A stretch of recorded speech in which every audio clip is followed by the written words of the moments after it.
Everybody, and welcome to California Free Radio, live on social media, live on YouTube. And for those of you out there not paying attention, you better start paying attention now. It's on at Netter Mike, at TaxFighter7, on the fabulous channel of X. It's on LinkedIn at Mike Netter. All our Facebook groups on Rebuild California, starting with my original name. And if that's not enough for you, it's also on Outrage. Kurt, unfortunately, isn't with us tonight, or fortunately, Scott. I heard he was kidnapped. And you know how I know that? I give up. How do you know that? We got that because we picked up our first show revenue. The people that kidnapped him dropped by with dropping Kurt off today in a black van with a rebate check. And they said, please take him back. And we'd like to have him on tonight. But frankly, I'm not able to get the duct tape off his mouth. Now, for those of you out there, it's good or bad, but Kurt's not with us tonight, metaphorically and realistically. It's that super glue. It's that gorilla tape. It might be. You know, I thought I'd start with a flashback here. It's the eve of the Republican convention. We're going to get to our guest in just 1 second. But those of you that follow my X feed, where I'm proud to say I'm getting about 2 million views a week now, I started this, as most of you know, back when we started the statewide, went national actually in terms of publicity, recall of Gavin Newsom. And what was interesting, Scott, is I ran across, shall we say, a post that I did back in 2020. And for those of you keeping track, that was 5 years ago. I just reposted it on my X feed. California politicians have let us down. Why do they pay for legal health care in college, but there's not enough more money to buy firefighting gear? Why do Californians pay more for gas basically than Texas? Where's all the money going? Why has California schools fallen to 49th in the USA and the homeless? You know what's funny, Scott Piotr? I give up. What's funny? The same complaints we have today. Not a damn thing has gotten better, and the Democrats and Gavin Newsom have been in charge. And that was in 2020 that you wrote that? That was in 2020. And I'm looking at this going, hell, I'm going to be a little bit lazy last night and recycle this post. And I told everybody where it's from. So it's fascinating that, and I had a reporter on the phone today on something. I'll leave nameless and the reporter nameless. He's a liberal bent, and that's fine. He was saying blah, blah, blah, blah, blah. And Scott, I'm going to pose this question to you and for everybody out there. Stephen Barber, you included. I see you're online. Remember, you can give comments to us. What exactly has gotten better in California in the last 5 years? And exclude your personal life because I'm assuming it's going fine. But in terms of healthcare, in terms of what you pay for stuff, Scott, can you just give me one thing that Gavin and the Democrats have really done that's gotten tremendously better? Hey, 6.5 years ago, he took office as the governor, right? So you would think that at least a year into his new governorship, he would have made one mark somewhere. But I'm sorry, the only thing that I can think is different, not better, are things like $120 billion hole in the ground called the high-speed rail, which Don't be fair, it's a sidewalk. It's an elevated sidewalk for $120 billion. But, hey, don't worry. Your kids, if they want to change gender in school, the teachers aren't going to tell you. So you live blissfully in ignorance, not knowing that your kid's being deformed by these schools. Thank you, Gavin Newsom. Hey, and that's a lot of progress in 6 years. But one thing Gavin is really good at, and for everyone out there, is he keeps creating crises that bring attention to Gavin Newsom. And we keep paying attention. Those of us in politics, those are the people every day on the street, right? Are like, hey, things aren't getting much better. We tend to blame people like illegal aliens being taken out, even though they've got a list of crimes longer than what I like to eat, and I like to eat. But here's the reality, everybody. What Gavin Newsom is absolutely brilliant at is manufacturing crises that help him stash money.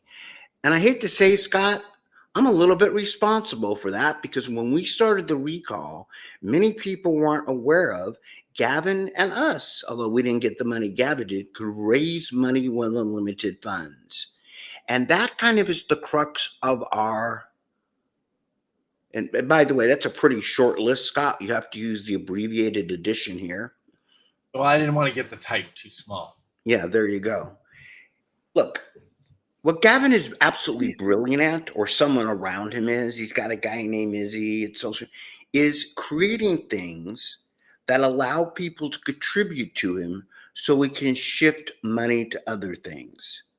Now, I've said before, for those of you that don't know, right before I started the recall of Gavin Newsom, I had applied for a job in a town far away as the village idiot, and I didn't get that job because they told me I wasn't smart enough. So I went into politics. And so for Scott, for your benefit tonight, we're going to bring in somebody, I would say smarter than Scott and I, but it's a pretty low bar, right, Scott? I'd agree with that. We're happy to have tonight John Fleischman, who does a lot of stuff. He's on @Flash Report, which you'll see scrolling at the bottom of the screen. John Fleischman, bring him in. Hey, welcome, John. Hey, John, welcome I'm to here. California Free Radio. I know we only have a short time with you because the word on the street is you're about to have dinner with Gavin Newsom. Is that true? Well, I wanted to fly up to the French Laundry, but it didn't work. So instead, I'm going into the Garden Grove Hyatt Regency Hotel where the California Republican Party is having its convention to meet up with some folks. But, you know, if Newsom wants to come meet me over here, I'm happy to let him buy me some lunch. Well, let me be perfectly clear when I say on the street, I live in a cul-de-sac with very few people, so we just make stuff up. But Gavin does that too. And John, start off by giving the background. I know you and Scott have known each other before Reagan was in office, I believe. So I'm going to let you two chat for a second. I'm going to take care of some social media sharing that needs to be done so we get you a lot of views. But start off by telling our audience who you are, okay? And by the way, hold on, before you get started, I want to be perfectly clear. John is going to a meeting tonight. We have him for a short time. He is not homeless. And so he's simply in his car to do this show outside a hotel. John, we have guests of all varying degrees here. And when guests come on in car, they're either witness protection program, homeless, or simply, sometimes we had a guest on once and the police cars were chasing behind. We actually had to extend that show because the chase one, we got on Channel 5. It helped with ratings. John, tell everybody who you are. There you go. All right. So, and yes, Scott and I have go back 35 years. So he and I have been at this for a long time. So I'm a 35-year conservative activist in the state of California. I got my start in a youth organization that some people will know of, Young Americans for Freedom, which was the conservative youth organization that was behind Reagan for governor, Reagan for president. And we were very, very involved in fighting the campus left. I went on to get involved with the California, becoming president of that group, and kind of more of the state Republican. I did that for a few years, and then it's called the Flash Report. You could still find it flashreport.org. Think about Drudge Report. It's the same thing, but for California. So once a day, if you hop on there, we don't update during the day, but every morning we've got a human being, not AI, who gets up, goes to 80 websites and organizes the articles you want to see. So that's at flashreport.org. And then lately I've discovered this Substack, which many of you have maybe heard of it. You don't know of it. It's a I lost John. John will be back. And that why John's saying Substack gives me a chance to plug Netter News. And we'll hit John back, I'm sure, in a second. Scott's texting him now, I'm sure. Everyone out there, Netter News, I'm happy to say we put out a special edition today. You notice it and publish it all over the place. That special edition put out on Substack's competition Beehive was on American heroes. And between Labor Day and 9/11, if you will, I did that using a lot of stories that I've published on X that, frankly, some of them have gotten up to 1 million views because I want to make sure that we celebrate heroes this week. Look like John's back. John, I'm sorry we're out of time. Oh, never mind. Go ahead. Keep going. Anyway, so these days I write at www.sodoesitmatter.com, and I'm basically trying to, I'm kind of like Mike, I'm trying to take complex issues that matter in California politics and boil them down into something that's really understandable and really actionable, so that you have an opportunity to have a front row seat and see what's going on in California politics. I just have to warn you, it's like an R-rated movie. If you sit down and plug into my website, you're going to see a lot of stuff going on where you're like, it can't be that bad. And it actually is that bad. Single party rule in Sacramento has just been a horrible thing for the state of California. Before the show started, we were all kind of chit chatting, and none of us, not Scott, who's a really smart guy, not Mike, who, well, he's not as smart as Scott's a pretty smart guy. None of us could figure out a positive thing that Gavin Newsom has really delivered for Californians in the last 6 years. And it's not like he has a political party opposite him to stymie him. He has had the ability to do whatever he wants, but his entire agenda is embracing left-wing, kind of his left-wing agenda, and it doesn't work. But, do we lose your sound? John, one of the things... No, I'm here. I stopped so that I wouldn't dominate the conversation. Got it. That's okay. You're competing with me. We used to call a show I did with Oren Words and Edgewise.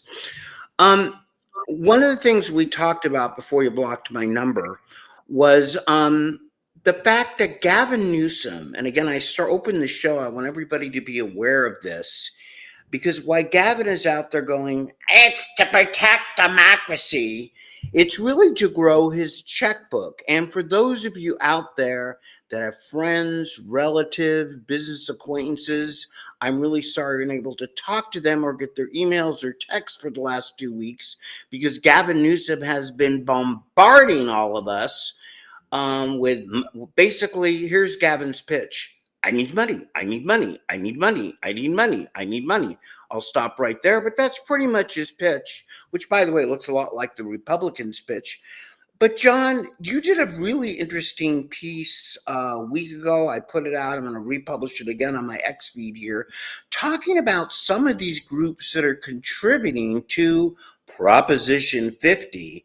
And let's talk about that. Let's talk about the mechanism of funding, which is known as contributions or donations.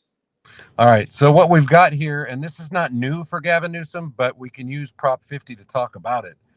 Gavin Newsom basically has mastered the art of giving public money and support through public legislation for interest groups who then pay him back by making contributions to his causes.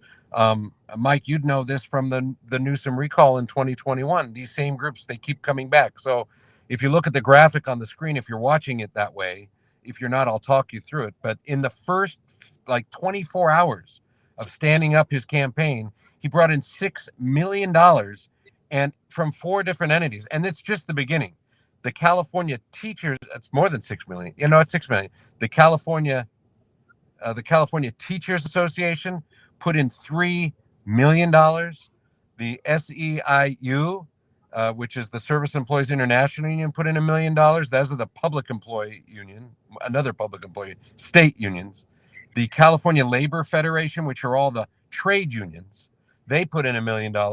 And then Reed Hastings, the former CEO and now general chairman of Netflix, put in money. And in all of those cases, Gavin Newsom has feathered their nest. If you go backwards, start with Reed Hastings, you might say, hey, I watch Netflix. Netflix is great. Why would Netflix be giving money to Gavin Newsom? Well, this year alone, the Democrats in the legislature and the governor put $750 million into a fund to give tax credits for film studios out of Hollywood. So far this year alone, Netflix has benefited $70 million worth, and they've only given away a third of the money. So that's a pretty good return on investment. We get $70 million of taxpayer money through tax credits, and then we give a couple $1 million to whatever Gavin Newsom is doing, right? And it's rinse, wash, repeat.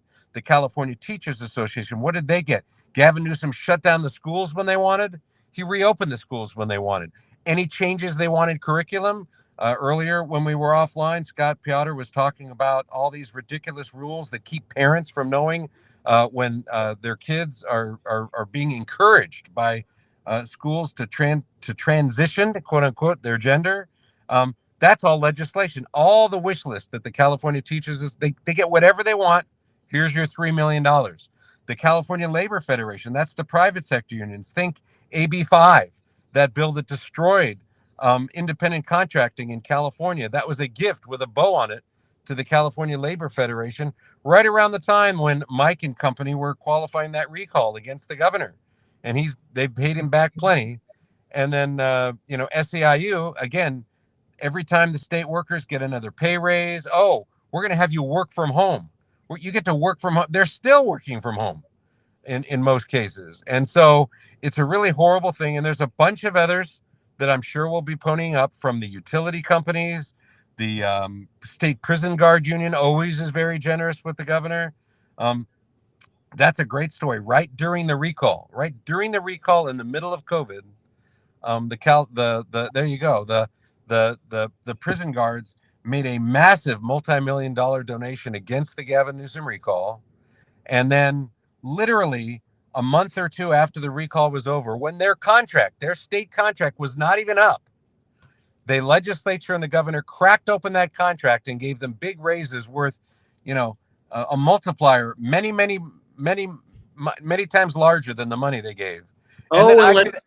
John, I want to also insert there, this is why I wanted to have you on here, that the spokesperson for it happens to be Nathan Click, who used to work directly for Gavin. And he's got it's almost like the unions and Gavin are one, right? Gavin is one with anyone who he thinks could put money into his causes. And you said something earlier, Mike, that was very prescient and I thought bears repeating. Gavin Newsom doesn't care about this redistricting play. He's making it an issue because he cares about running for president.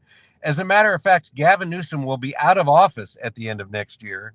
Do you really think that he wants Hakeem Jeffries to be the Speaker of the House, where Hakeem Jeffries will automatically assume the mantle of the anti-Trump? No, that's not what he wants. What he's doing is he's using this opportunity to raise tons of money. Will he spend it all? Oh, probably not. He'll have some left over. But in the meantime, he's growing all of his social media lists, his small donor list. That's the give list that Mike is talking about. He is going to make this into a win-win scenario that regardless of what happens on the ballot, when people start getting them ballots in a few weeks, all the way through November 4th, he's going to win either way.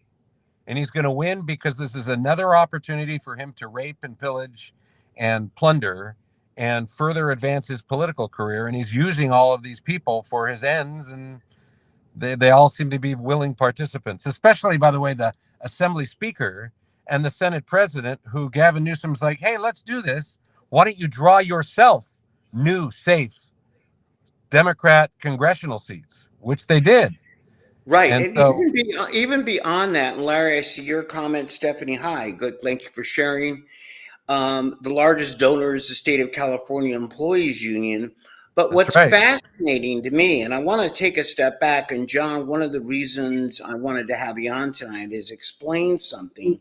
So during the recall, and I was on the John Phillips show about a week ago trying to explain this too, when you collect the money, where Gavin could collect the money against the recall with no limits, in theory, and that's a big theory, by the way, he can only use it for certain purposes, but he transfers it and moves it around, and that's where his Save Democracy PAC came from. And also, when you look at and when you say that, by the way, Mike, he just moved $2 million into the Yes on 50 committee, which frankly is it's just recycled money. It's other money from these same groups that he's held on to for years, waiting for this moment. You stole my next line. Remember, John, I'm still the host. You might be smarter than me, but I will be back next week. Because who's the biggest donor? The biggest top funder when Gavin started this was Gavin Newsom for governor 2022. Now you got to help me here. Aren't we in 2025? That's right. You're correct. He funges the I'm money just making around. sure. He splashes it around, and it's always in his best interest. And it's really something. You know, it's. What are we doing? Hey, John You Fleischman. am I still Yeah, on the you're air? still there. Sorry about that. You're still on Oh. the air. Don't worry Oh, about it. that's all right. So, So it's you know, really and fun. John, By now the way, you're it's working. By the way, he's now got pole position in that. You know, his his focus is no longer on anything that's happening in Sacramento. Somebody really wise was on the phone with me the other day. His name rhymes with Mike Netter, and was reminding me that Gavin's no longer looking at California, and when you no longer care about what's behind you and you only care about what's in front of you, to sell everything and everything. It's like a fire sale. And that's where we find ourselves now. And about 3,500 hard left crazy delegates that will be going to the 2028 Democratic National Convention.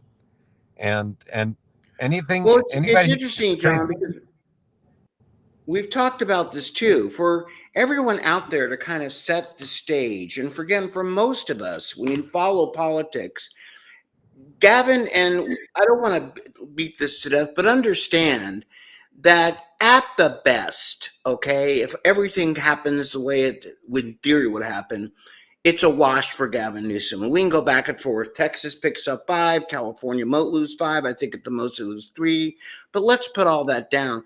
John, there's a big risk here for Gavin Newsom because if this, I mean, from a political point of view, and again, you've been following politics. I believe Ben Franklin was your first client.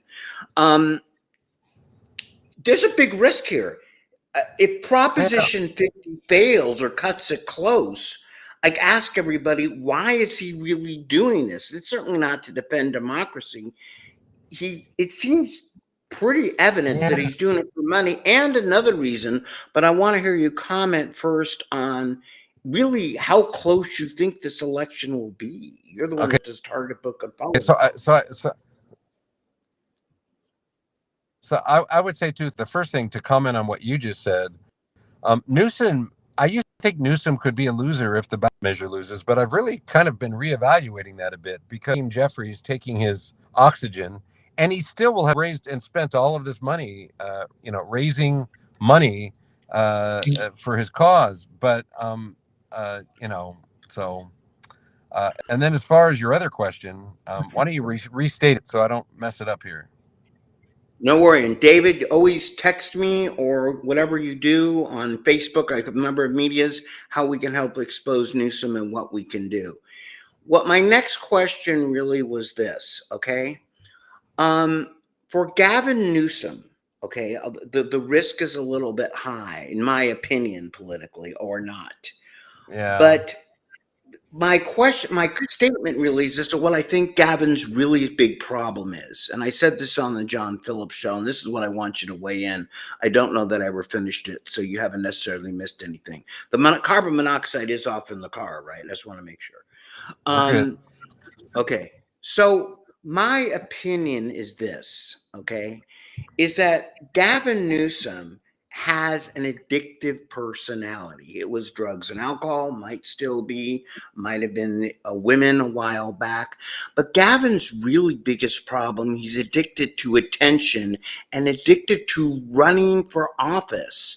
It's a big problem with him, right? Because he's like, oh, I got elected governor, whether you like it or not. Holy crap, I don't really know how to govern, which I think is kind of evident. Well, this is. Go ahead. No, it's evident, but I think you've hit on something. He's got two things going on. Number one is that he needs attention, and number two is he needs to be liked. And so because of that, everyone that he talks to, he agrees with them. Whether he's like earlier in the year, he decided, well, my first reinvention is I'm going to get on podcasts with all kinds of conservatives, and so I'll get on with Charlie Kirk, and I'll tell Charlie Kirk that I do think that it's unfair for women to be stuck playing in sports with biological men, but then he won't do anything about it.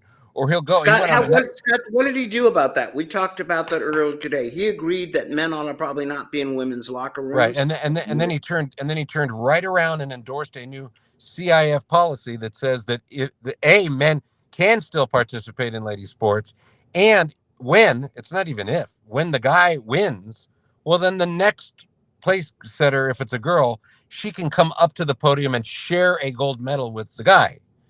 And that's literally with a straight face. He thought that was a good compromise. But, obviously, when we got to about June, after about 6 or 7 of these conservative podcasts, he just kind of pivoted and decided that's not working for me. So now I'll just be the anti-Trump. And that's how he fell into this whole Prop 50 thing, was because as soon as Trump said, Texas, you should read all the lines, he didn't even breathe before he went out there and said, well, if you do it, we're going to do it. And then, then he just kind of weigh in on a couple things here. Yeah, say something, Scott. I'm not used to you being this quiet. It makes me nervous. So tell me, if let's say that Newsom is successful at passing Prop 50 and that they get 5 more Democrats in 2026, if we're looking at a typical mid-year election, the president's party usually loses seats, right? So let's say it flips to a Dem seat and Hakeem is the new speaker. Is that good for Newsom? Does he get credit for flipping the House? Is he looked at as being a leader for 2028? Well, all the other Dem candidates? Well, there's no way to really know. I mean, obviously Newsom would get some cred, right? But I think the bigger problem for Newsom is, how did it work for Jeb Bush being the former governor, right? How did it, we can go around and start naming former governors and you'll be like, oh yeah, I remember that person. As soon as Gavin Newsom gets to the end of next year and he's no longer the governor of California, he no longer has a portfolio. At the same time, if Democrats take the House, Hakeem Jeffries would become the speaker. And that means that the high profile Democrats are going to be who's the chairman of the House Oversight Committee, who's the chairman of the Judiciary Committee, who's impeaching Donald Trump once, twice, 3, 4 times. Gavin Newsom will quickly fade. So if I was Gavin Newsom, I kind of want to get all the credit for getting this thing going. And then, frankly, his ideal position would be to pass it in California, but Democrats fall short. Or not pass it in California, but he gave it his college try and Democrats fall short. I think that Gavin Newsom's interests in becoming the Democratic nominee for president suffer greatly if Democrats take the House because he fades. I think Gavin. Well, no. I really think Gavin Newsom. We're all agreeing here, but from a different angle. And I've seen this. And again, I've been in politics only about 5 years when I started the recall. And I've worked with a lot of candidates. But you've aged 50 years. I remember the older I get, the better looking I was, John. I've used that line before, okay? And 5 years ago, I was a young man. So many people, I tell them, I say, you're running for office, but you've never actually seen what the office does. You enjoy the adulation and getting out there. And I think that's part of Gavin Newsom's problem. He needs to be running for something all the time. And I want your opinion to weigh in. He's running against Trump. I mean, right, that's God, another problem. At some point, there won't be a Trump. There'll be another candidate running. And it could be at that, walking around with a Trump hat. I mean, everywhere you go, he's got Trump 2028. He's got, and he's unleashed these kids on social media to go after Trump, and then it was really something. And then he was on some talk radio show. I forget which one it was, where somebody, maybe it was Alex Michelson, but he was talking to somebody, and they brought up the most, recent social media, post, and he's kind of like, well, yeah, I haven't seen that, right? Like he's unleashed those folks to do his bidding. But anyways, Mike, I'm going to have to wrap it here. I know. I nicknamed them the frat freaks, the two that are on there, and I'm challenging them and tell Gavin to come on. John, thank you so much. Tell us again for our audience. We'd love to have you back on. We probably won't, but I'm going to say that because it's supposed to be polite, John. I'm working on it. Okay. Tell us again how people can find you. How can they meet you for dinner tonight? No, I mean, how can they find you on social media? Again, okay, it's pretty easy for those of you who aren't watching it. Flood across the bottom of the screen. I'm on X at from my other website. Flash Report is my title. Flash Report, and then where I write every day, and you can sign up for free. Thousands of other people have.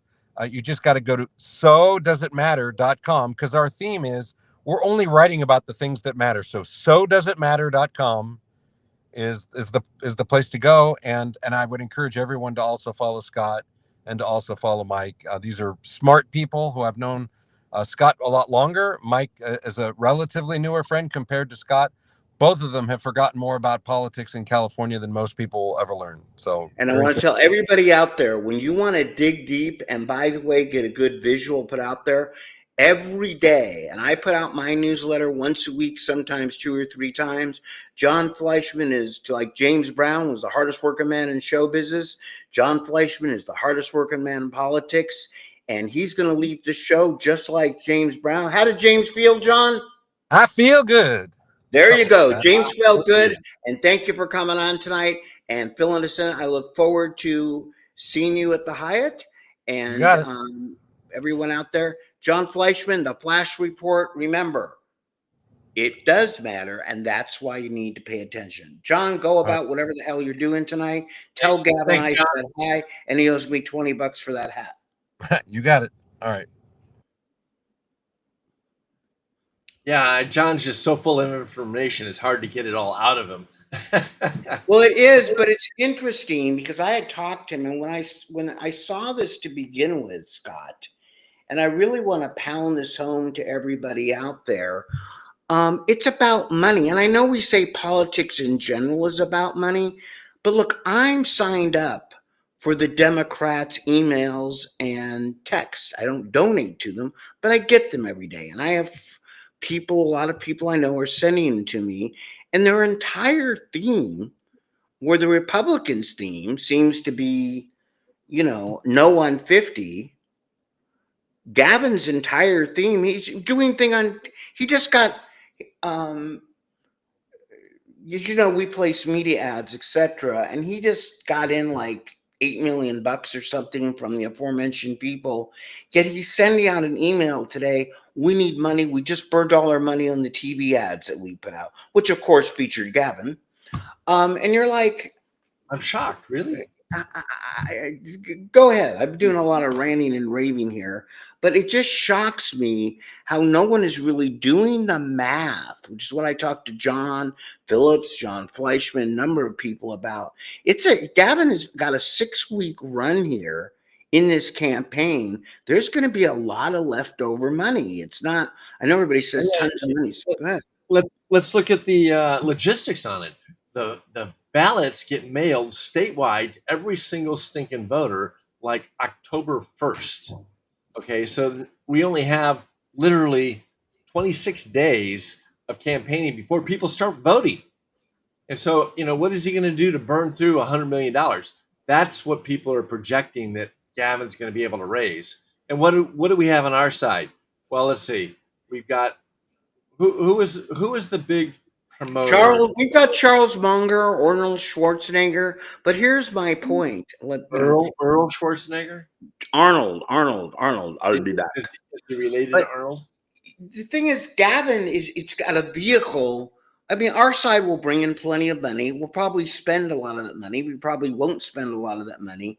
But the point is, and just a good intellectual fodder, if you will, is our side, if you will, has a number of entities. James Gallagher has an entity, which everybody knows about. Arnold's got an entity. Jessica Patterson's working with 5 or 6 entities taking in money, doing something.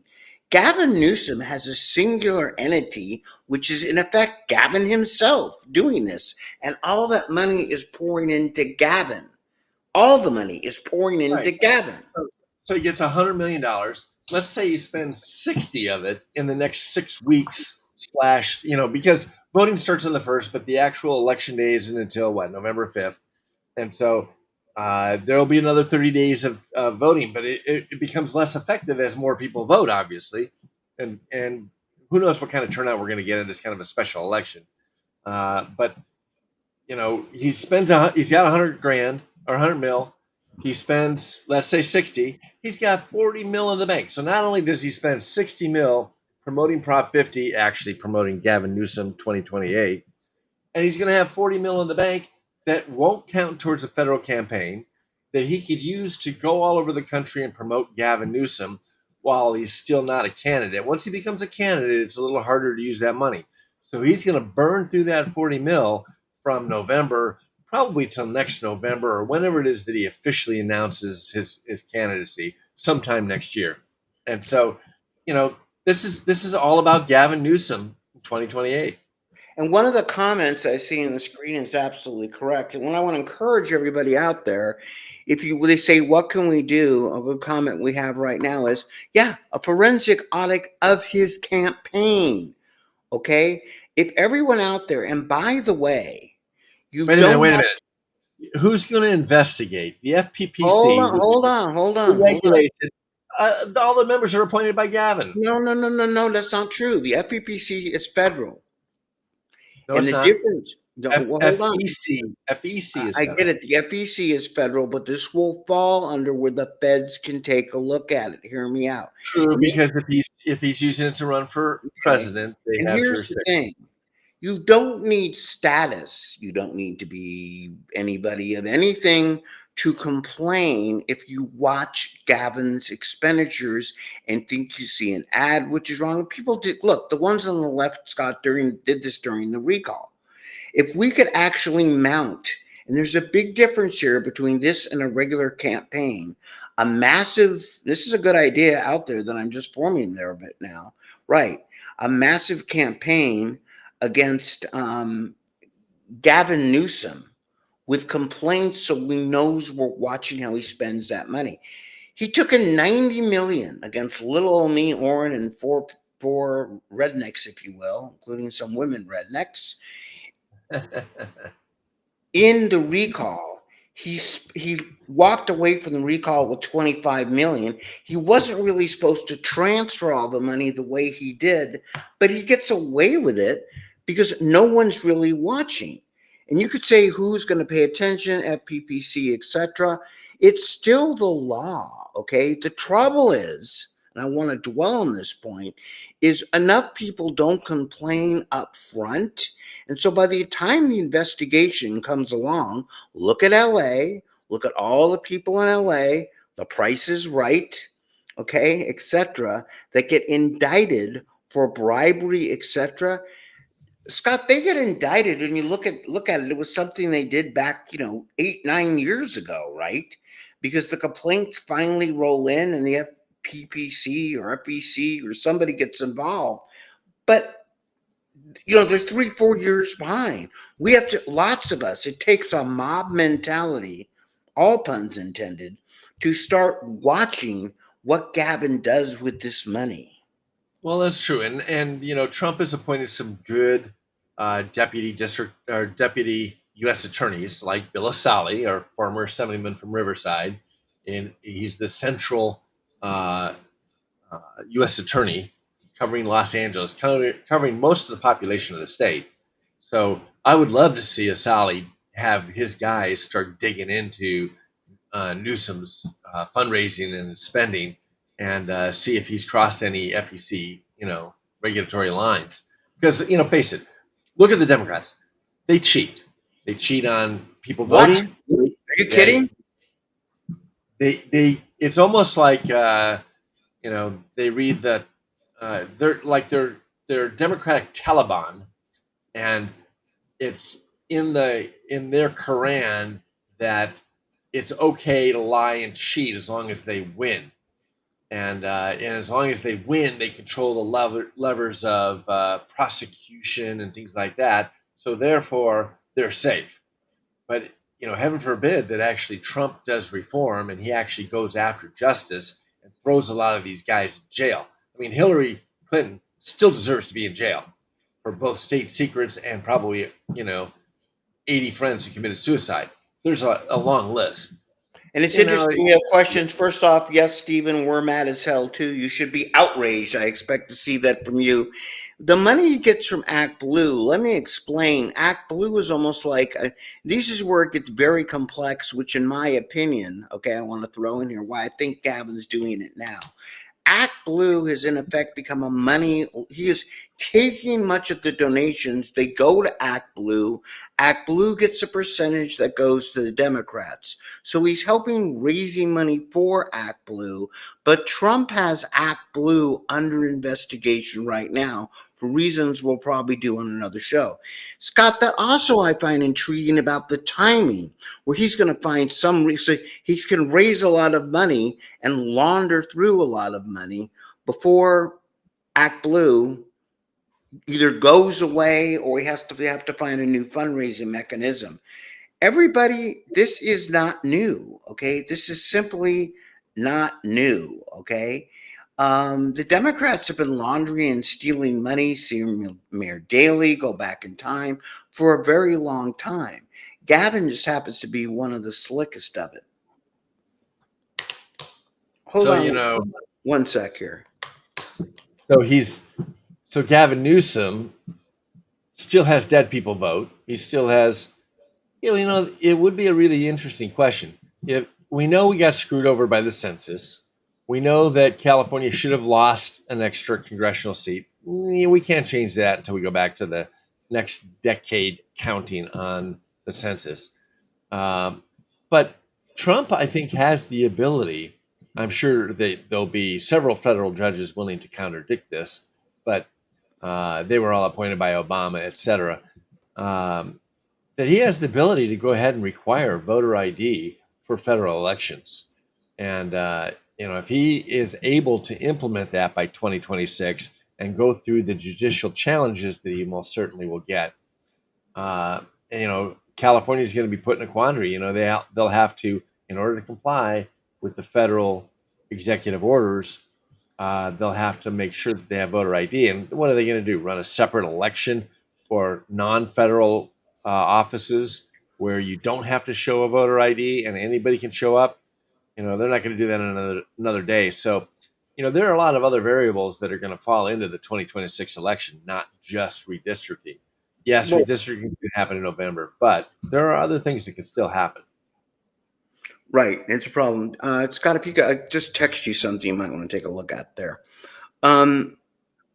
So there are, and I think one of the biggest things for everybody out there that's the average Californian you really need to take a look at is Gavin is really good at the shiny object. Okay. Why those of us in political circles, this is going to be a low turnout. There'll be maybe 5 million people focused on possibly voting in this election, and probably maybe those in politics focused on Prop 50. Most people, to quote my friend Roxanne Hogue, don't even know what this is about. Okay? They just don't know what this is about. Yeah, Prop 50, redistricting, what? Huh? What? Right. Yeah, so what I the totally reality is, okay, it's a great way for Gavin to raise money. Most people don't give a rodent spot steer, but it takes away from the fact that Gavin isn't doing a good job of governing the state. He's just right. He has nothing to brag about to the rest of the country. Why you should elect him because I'm doing such a good job in California. Right. That's a problem. And for everyone out there, I want to ask sincerely. Take a look. I try to post things on X every day. We do this on Facebook. We talk about it. And many of you, and by the way, this is both Democrats and Republicans, liberals and otherwise. The reality is, okay, you're thinking about moving on to California. Okay. It doesn't work for most people today. I was arguing with a reporter today a little bit. The reporter admits, there's a homeless problem. We have a homeless problem. Everybody knows that. And part of the problem of the third that maybe need housing, it's an expensive state to live in. It's all accelerated under Gavin Newsom. It's accelerated majorly under Gavin Newsom. It is a problem. Okay. It is a huge problem. That's right, Larry. We have more and more Republicans every day, and we need those Republicans to get out there and vote. It is very, very important. And, that is a good point. Here we are of a special election. People are not paying attention. Gavin's going to run it as an anti-Trump campaign. and hopefully try and capitalize on his negative ID in California, which is significant. But with a low turnout election, if Republicans got off their couches and went out and vote, we could turn this thing around, and it can lose badly. So if the Republicans, who make up 40% of the electorate, even though he wants to, and we're only represented by 17% of the congressional delegation, and he wants to lower that more to like 6%. The reality of it is that Republicans in a small turnout have enough votes and enough power that we can overcome the cheat, as Trump liked to say. Right. And how do we educate the masses again? I'm going to talk about this at the Republican Party. I'm going to talk about this everywhere that I go. Okay. We've got to start investing in modern things. Gavin Newsom again is talking about television. Frankly, television that expensive. It doesn't get to the number of people for most of it. It's digital, digital, digital. Okay. I say this over and over again. The Democrats have caught on to it. Yes, indeed. We have illegals getting Section 8 housing. We're not seeing these things every day, but what you do see every day is your cell phone. And the Republicans have to learn that we have to start pushing this through to the device that we all have, that many of you are watching this show on right now, right? This is where the commercials are being run, okay? I will talk to you, David, at the convention and let you know when I'm speaking there, okay? Each of you have to know that this device here is the key to getting the word out. We have the ability to target, to get that word out. And it's time that we started doing that. Look, Gavin's going to raise a lot of money because he's trying to run for president, and it's going to satisfy his hair gel ego and all that good stuff. Our job on this show, Scott, is to save California, right?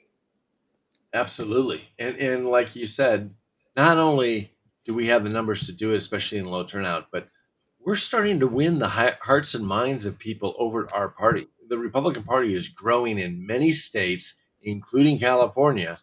And, people don't realize it. More people voted for Trump in California than any other state last time.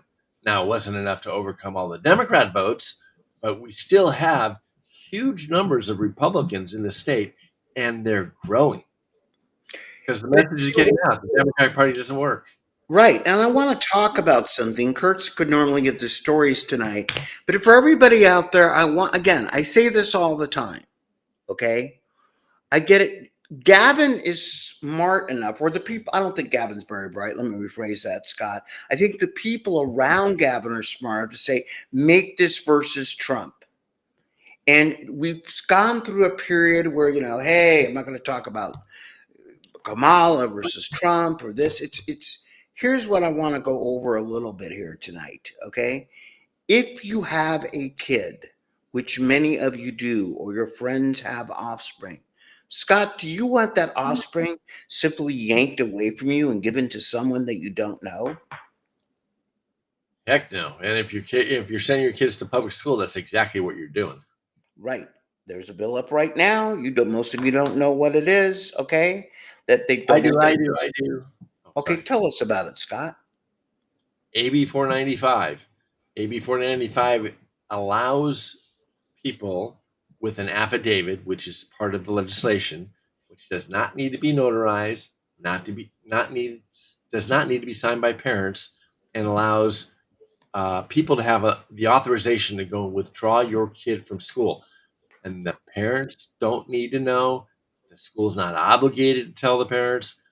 They do it under supposedly because they're all upset at the ICE raids, and they're afraid that little Jose, if you will, his parents are going to be snatched and sent back to Mexico while he's at school, and no one's going to come and pick up Jose at school. And so they want an uncle or somebody to be able to sign this affidavit, pick up Jose, and be able to bring him home and take care of the kid while his parents are dealing with immigration issues. And I want to be perfectly clear so we don't sound racist on this show. They don't specify the name Jose. Okay, it literally, it's like I wish they'd write the bills like that. Then right, you must have a Spanish name or something, because the reality is this could be for any kid. Anybody could show up. Yes, indeed. We used Yeah, to call that kidnapping. Yes, and yeah. David, you're correct. It's passed out of both But committees. that's what we're getting at, is that it's so loosely written that anybody can come and take your kid. I don't care. I mean, doesn't matter. I fill out this affidavit. I want to take your little Johnny, and I can go take Johnny. And Johnny can't say anything about it. Parents can't say anything about it. And if you're in the trafficking business, this is like golden, because it relieves the schools of all their responsibility. They have no fiduciary duty to the parent. They really don't care about the parents. Individual teachers, they may, but officially, the schools do not and cannot do anything about it. And by the way, even if you're not in the trafficking business, to be a good old fashioned pervert, as we used to call them, you can just come and take a kid. Now, Yes. why this is going on, okay? Yes, Robert, I was actually, thank you for bringing that up. That's absolutely true. 100% true, Robert. You are absolutely correct. There is an emergency contact to do that. And it is being addressed in this new law.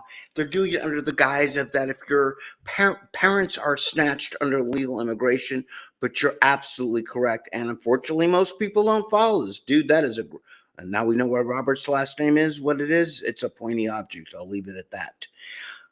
But, it's interesting because that's what most people think. And then again, with Gavin Newsom, we overwhelmingly, Democrats, Republicans, independents, old people, young people, black people, white people, Hispanic people, voted Prop 36 in.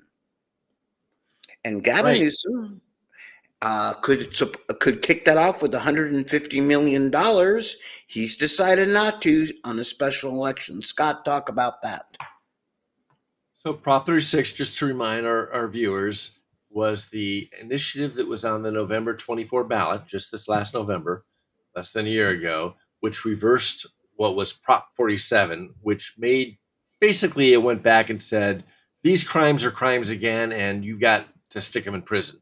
So these, flagrant shoplifting, $900 or less type thing, where they get 100 people going and shoplifting off a store, now that's illegal. You can arrest them, and it's not a catch and release. They can actually imprison them. But is Gavin Newsom funding the extra officers, the extra parole officers, the extra prisons, all of the things necessary to actually incarcerate these bad guys? No, he's not funding it whatsoever. There was no requirement in the law for him to fund it, so he's just flat out ignoring it. And that was passed by like 70% of the voters in a high turnout election. This is a conservative state if you take away party monikers. I want to stop for a second and say, for those of you out there, and again, I didn't pay attention to this to 5 years ago, unlike Scott, who paid attention when the West was won. Yeah, right. Proposition 36, with a big turnout, was to overturn Proposition 47. Most of you watchers are going, all right, Netter, thanks for the senior moment. Hear me out. Proposition 47 passed in 2013 or 14. This is a typical 14, Democratic playbook. Hold on. Whatever year it passed in, Proposition 47, and you can look this up, I guarantee I'm correct on this, passed in a year specifically where the Democrats knew was one of the lowest election turnouts ever. And that's how Kamala and Newsom at the time, who was lieutenant governor, snuck this through on us. And that's exactly what they're trying to do right now with Prop 50. Scott, can you look up for me? Because you're brighter than me. Prop 47, what year it passed? It was 2014, but I'm trying to remember what the name of the initiative was. Safe Neighborhoods Act. Oh, yes. And do we have a title and summary out from Prop 50 yet? Oh, we do. And guess what they're calling it? The Protect Democracy Act. And all kinds of people are suing on it. I'm going to look that up right now, the Safe Neighborhoods Act. Or better yet, let me go to Ballotpedia. And I want everybody to do that. Go to Ballotpedia and look up 2014 election.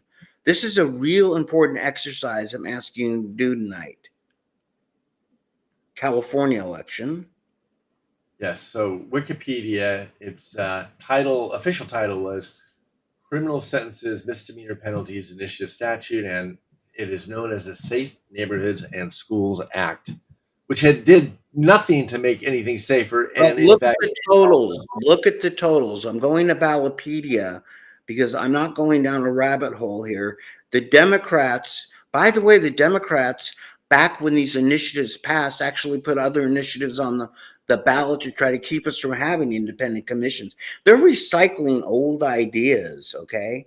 But what I want you to take, I'm taking a look at right now, so I remember that exact total, because I want somebody to record this and mark this down. Let's take a look at the. are you looking at how much it passed by?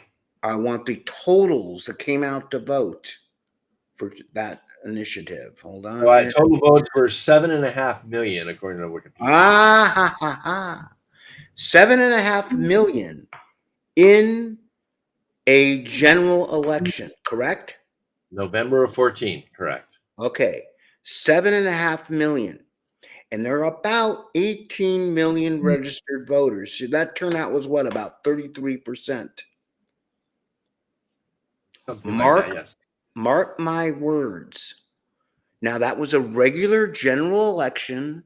You can't tell me, Scott can because he's cheating, who was running for governor that year because nobody remembers except for Jerry Brown. It was Jerry Brown and some other dude. Okay? All right? And a free appearance on our show if anybody could do it without looking it up, which you can't. Nobody remembers the Republican. You mean Jerry Brown's opponent? You can't. Nobody Yes, remembers. Jerry Brown's opponent. It virtually was a guy I never heard of, and I voted. Whoever was against Jerry Brown, I voted. But let me put that down. 7.5 million. That is in a general. In the average primary, there's about 7 million. The Democrats knew that, and that's why they put that proposition on the ballot then. That exact now they're doubling down on their playbook. I want everybody to stop and hear what I'm saying. I'm predicting that here we are in 2025 in a November election in an off year when very few people are aware even that the polls will be open. Oh, but we're going to mail one to their house. Forest Lawn mails crap to my house. My ballot's going to go where my Forest Lawn and AAA insurance. Sorry, AAA, don't sue me. Go. It's in the garbage because you don't know the ballot's coming. I predict the over-under on this election will be about 5 million people voting.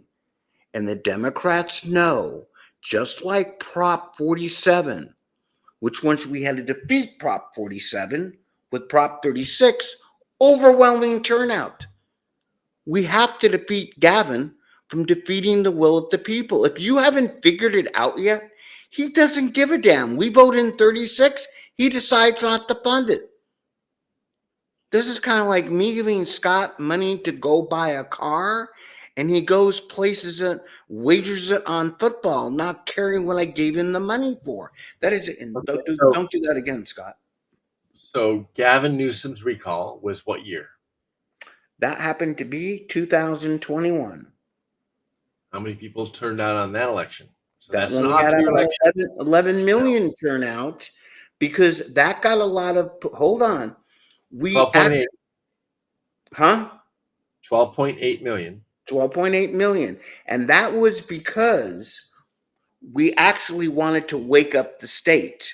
Okay, this is separate because this is the governor of California running to hold on to his job. Okay.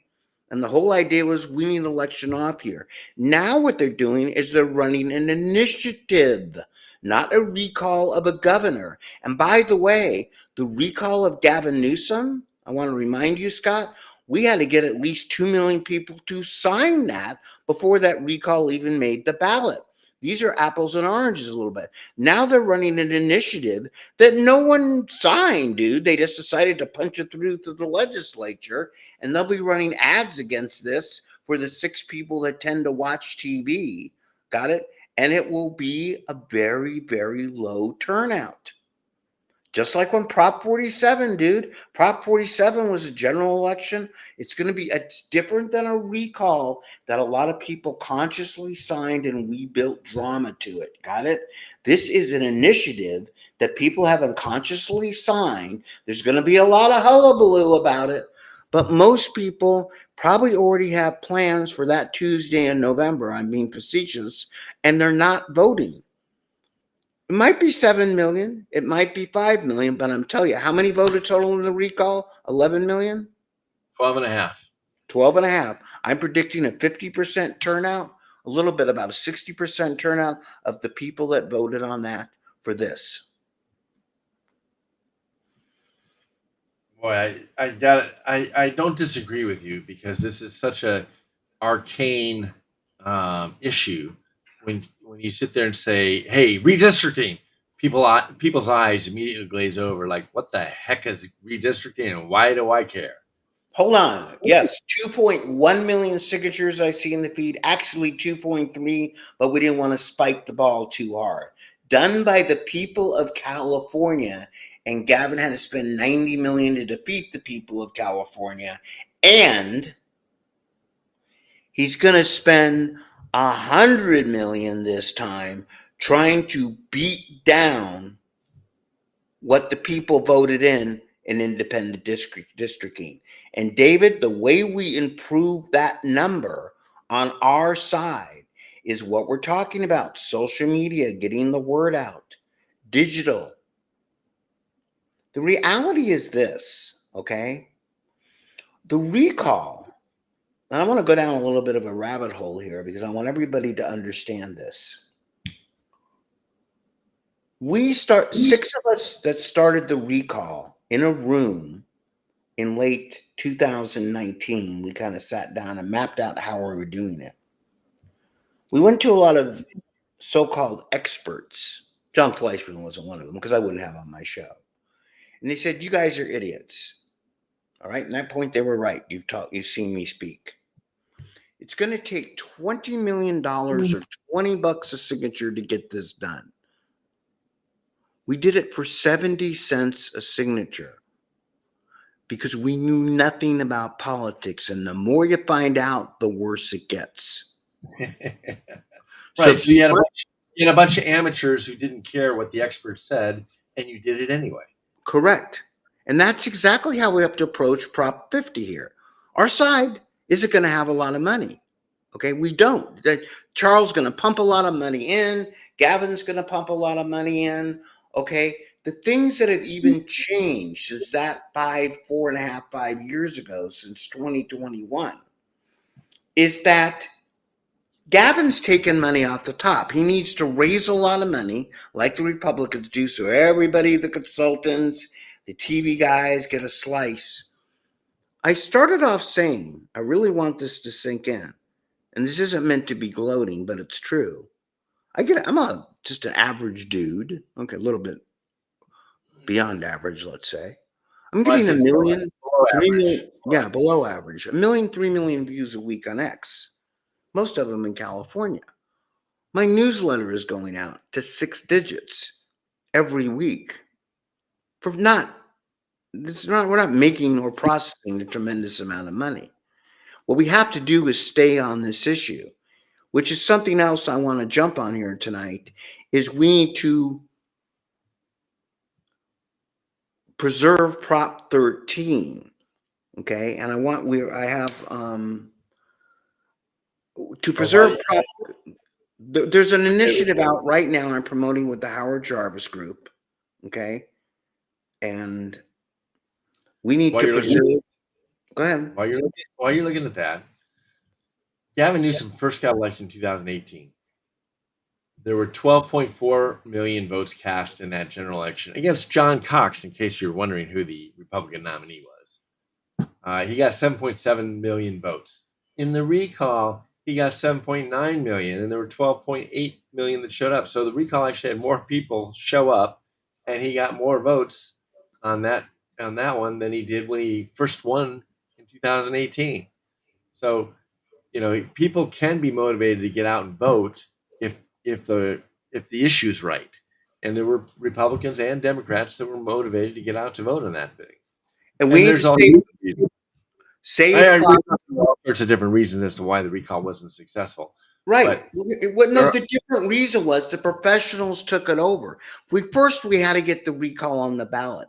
And jumping right. to, we, the people of California, we still have a say. Say Prop 13, they've taken away and chipped away. We'll be doing a whole show on that in a couple of weeks, but an initiative just came out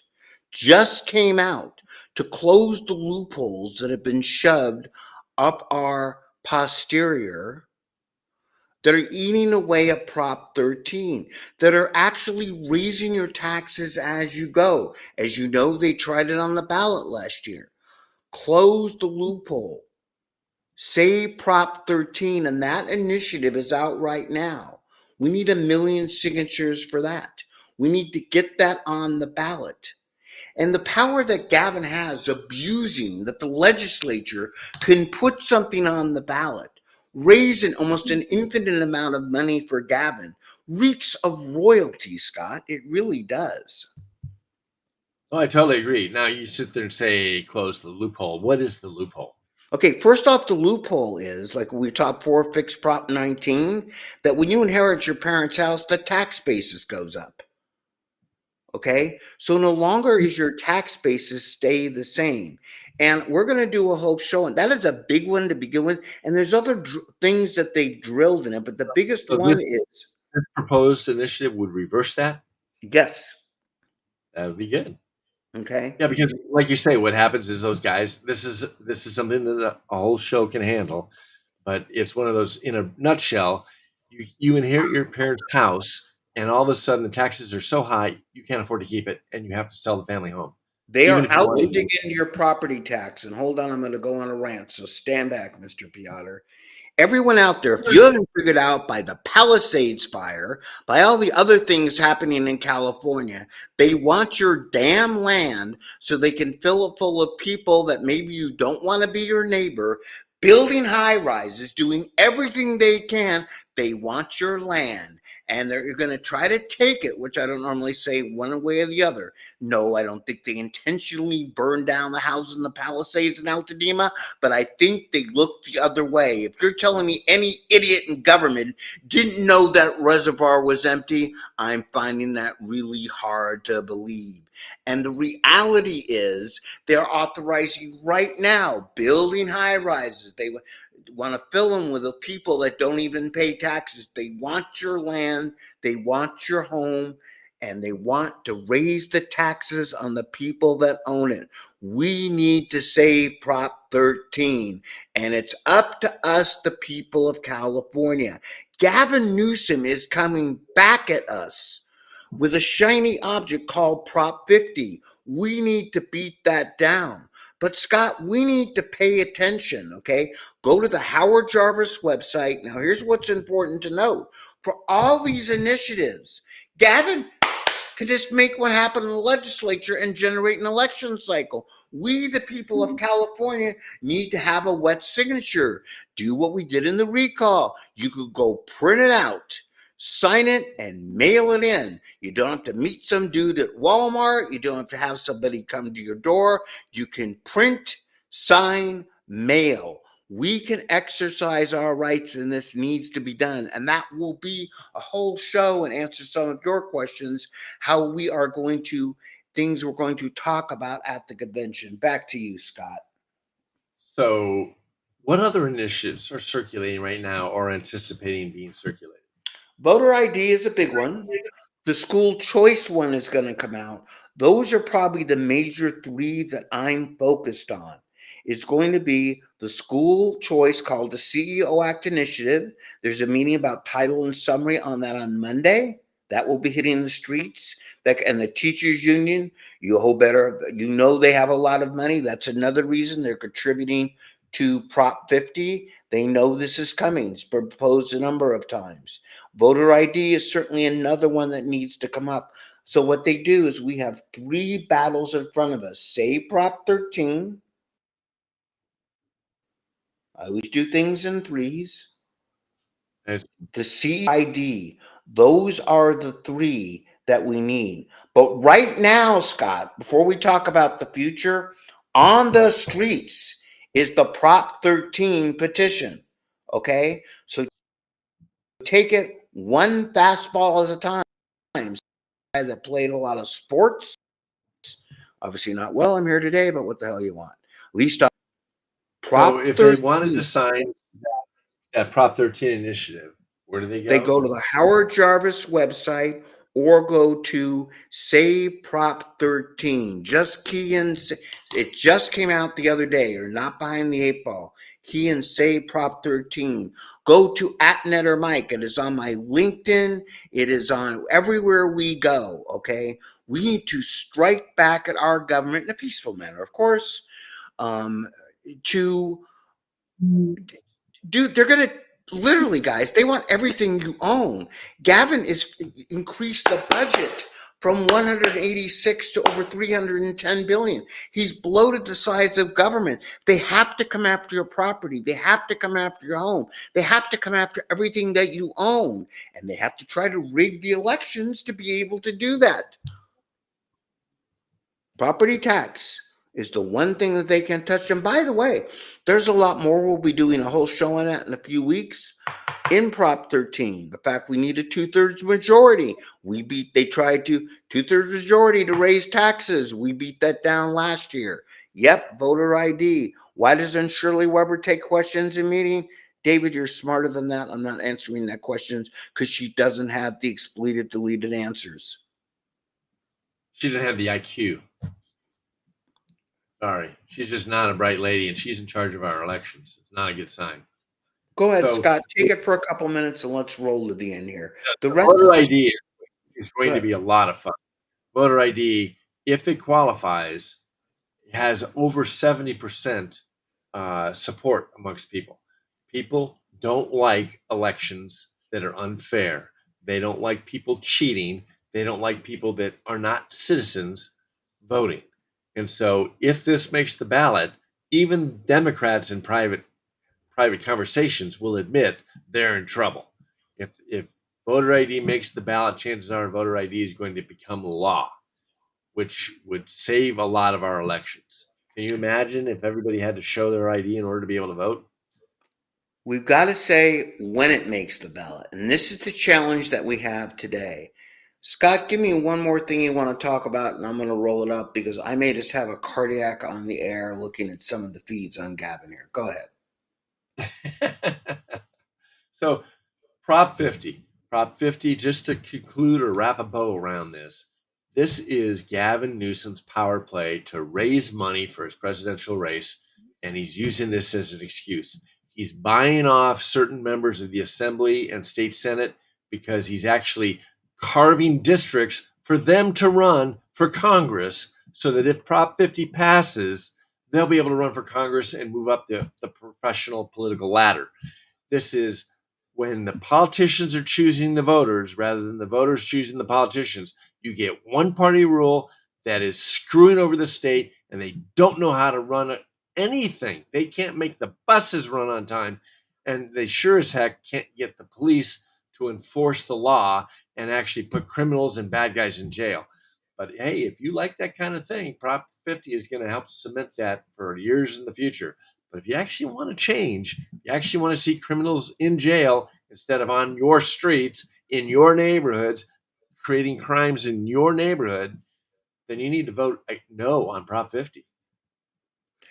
And everyone out there, understand not only do you need to vote no and get the turnout on Prop 50, this is a shiny object. This has basically been the crux of our show tonight. The shiny object, Gavin doesn't really give a damn about democracy. I'm not even sure he gives a damn if Prop 50 passes. What he does give a damn about is picking the pocket of you Californians and the rich liberals having a vehicle to donate money so he can put it up our posterior. I'll let you fill it in. He doesn't give a rodent's posterior as evidence over and over again about what you think. To Scott's point, go out, say Prop 13. Go out, sign these petitions. We're making it easy on you now. Just like they're trying to, you don't have to leave your house. You can print it out. You can send it in. Do what you have to do, because I'm going to tell you as I roll this to the end, the government of California is not your friend. Supermajorities don't work well. Period. End of sentence. There's an election cycle next year, but right now, the cycle that's happening is this. It's a cycle not only to save your congressional seats, the cycle that's happening is to save your property tax. The cycle that's happening is to stop election fraud. The cycle that's happening is to keep people from literally plucking your kids out of school and illegally taking them away, that we're going to have a school choice. The cycle has to go on continuously, and Gavin's trying to ride a wave, and I suggest we take that wave and drown him and the Democrats in it. It's our damn state, and we'll decide when the wave comes to shore, and guess what? We, the people, will be riding that wave all the way in to victory. It might take a cycle or two, but right now, the big ones are coming, and the tsunami that's coming in this next election better be the conservatives, and you better get out there and you better do something about it. We're California Free Radio. Get out there. You can donate to Rebuild California, but you better damn well do something like share this show. If not, you'll be watching this from another state, because your freedom in California will be gone. Thank you, and we're out. We'll be back next week.